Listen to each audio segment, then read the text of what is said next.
মাধবেন্দ্রপুরী নামে একজন ভক্ত আছিলেন শ্রী গুরুদেব। মাধবেন্দ্রপুরী তার অনেক দৃষ্টান্ত আছে, একটি দৃষ্টান্ত আপনাদের বলি। মাধবেন্দ্রপুরী তখন রেমুনাতে ক্ষীরচোরা গোপীনাথ নামে আছেন।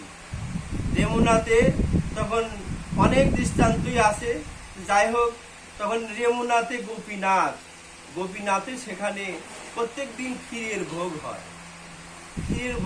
মাধবেন্দ্রপুরী মনে মনে ভাবনা করলেন, যদি আমি সামান্য যদি ক্ষীর প্রসাদ পেতাম, নিজে আস্বাদন করে আমি গোপালের সেবায় লাগাইতাম। মাধবেন্দ্রপুরী মনে মনে ভাবলেন, পূজারি নিয়ে যাচ্ছেন। মাধবেন্দ্রপুরী মনে মনে ভাবনা করলেন যে আমি যদি সামান্য ক্ষীর প্রসাদ পেতাম, তাহলে এরকম স্বাদ জানি আমি গোপালের সেবায় লাগাইতাম। তখন মাধবেন্দ্রপুরী মনে মনে আশা করে একটি বৃক্ষতলে বসে আছেন।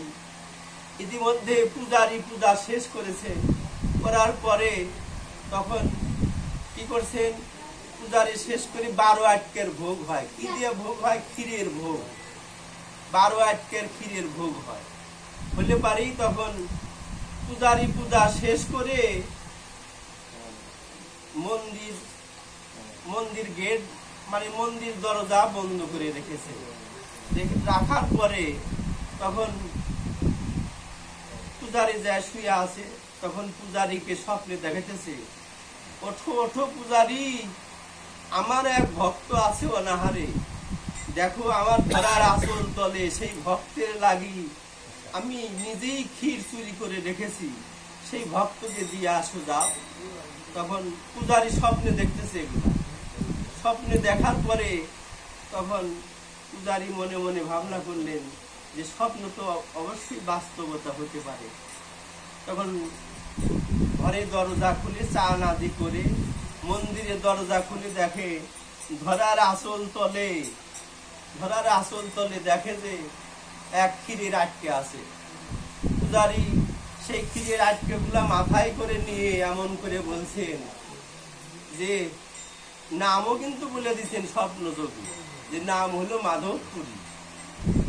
বলে দিচ্ছেন কিভাবে বলছে যে, কোথায় আছো মাধবেন্দ্রপুরী, আজ দেখো তোমার লাগি ভগবান করেছেন ক্ষীর চুরি, কৃপা করে দর্শন দাও। এই কথা বলতে বলতে চলছেন মাধবপুরীর খোঁজে। পূজারি কিন্তু চলতে তখন বলছে, কোথায় আছো মাধবেন্দ্রপুরী, তোমার লাগি ভগবান দেখো ঠিক করেছেন ক্ষীর চুরি, কৃপা করে দর্শন দাও। এই কথা বলতে বলতে তখন চলার পরে দেখে মাধবেন্দ্রপুরী মনে মনে ভাবতেছে, আমি যদি এই ক্ষীর প্রসাদ যদি এখন আমি না নেই, আমি যদি পরিচয় না দেই, তাহলে আবার সেই ভক্তকে দিয়ে ভগবান কষ্ট করাবে। তখন কি করলেন, তখন সেই মাধবেন্দ্রপুরীর লাগি নিজেই পরিচয় দিলেন। আমি মাধবপুরী। বলে, মাধবপুরী তোমার সম ভাগ্যবান আর এ জগতে আর কেউ নাই, তোমার লাগি ভগবান করেছেন ক্ষীর চুরি, তোমার সম ভাগ্যবান আর এ জগতে আর কেউ নাই। তখন মাধবেন্দ্রপুরীকে পূজারি ক্ষীর প্রসাদ দিয়ে দণ্ডবত হয়ে প্রণাম করলেন। তখন মাধবেন্দ্রপুরী মনে মনে ভাবনা করলেন, যদি আমি এই প্রভাত হলে এই জায়গায় থাকি, তাহলে এই গ্রামবাসী আমার নাম গুণগান ছড়ায়া যাবে, যাওয়ার পরে আমার সুনাম হবে। তাই কি করলেন, প্রভাত হওয়ার আগেই ওখান থেকে চলে গেলেন।